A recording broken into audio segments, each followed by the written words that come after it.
Hi, Mickey Quinn here with Retail Level Up.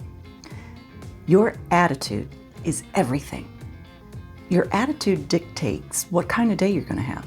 Your attitude is what you think and how you feel, both of which, of course, are private. However, what you think and how you feel are demonstrated in your behaviors. I have a client who has a supervisor on his team who is extremely detail-oriented. She's very efficient, does a great job, but she has one quality that's a little bit of a problem.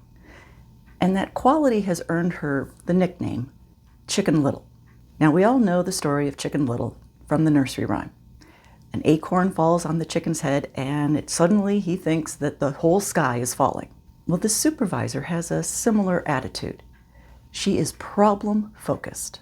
All of us have a tendency to focus on problems. It's kind of a primal instinct that has served us well thousands of years to keep us safe.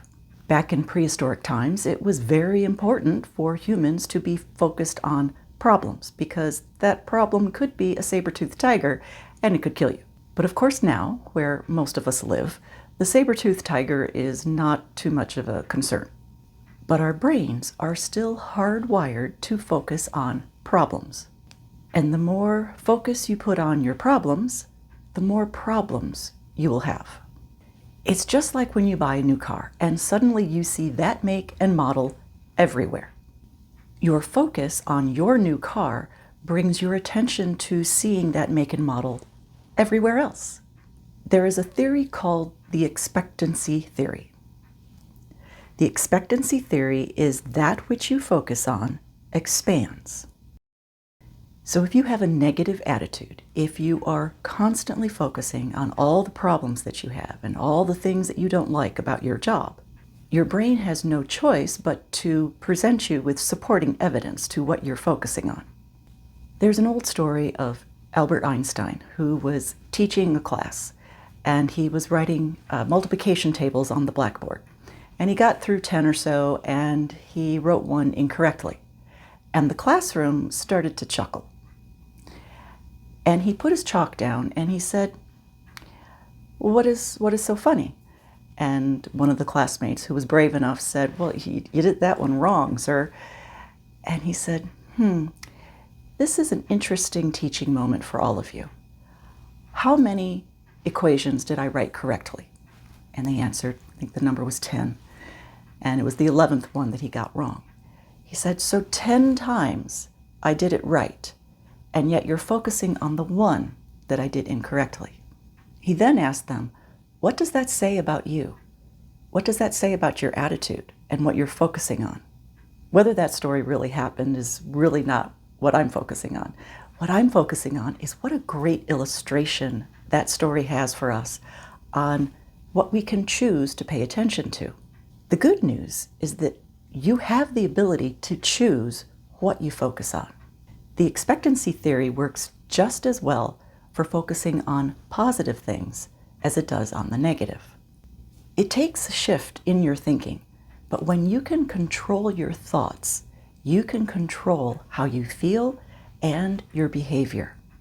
I once worked for a boss who really made my life miserable. Worst boss I ever had. I didn't realize it at the time, but I was making my situation worse by focusing on all the things I hated about working for this boss.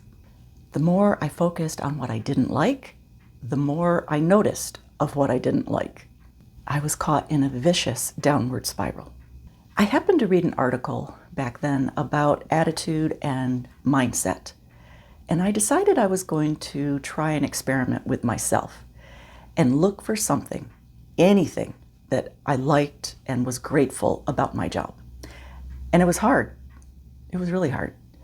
But I zeroed in on two things. I was grateful that I had a job to begin with, and I was grateful to be getting a paycheck. I used that replacement thought. Anytime I started focusing on something that was negative or a problem that I had at work, I replaced it with, I'm grateful. I'm grateful I have a job. I am grateful I get a paycheck. And over time, I started adding to my list of things that I liked about my job, things that I was grateful for. And I kept finding more things. The expectancy theory of That which you focus on expands, is powerful. It's a tool that can help you shift your perspective because your attitude is something that you can control. And when you learn how to control it, it will have a positive impact on your personal and professional life because your attitude is everything. For more tips like this, like us and follow us on Facebook, Instagram, YouTube, LinkedIn, and wherever you listen to your favorite podcasts, just search for Retail Level Up. Be sure to visit our website, retaillevelup.com, and sign up to get our email newsletters. We send Monday Motivation and Top Tip Tuesday because we all can use a little extra motivation right now, and we can certainly use some top tips. Because now, even more than ever, it's time to level up.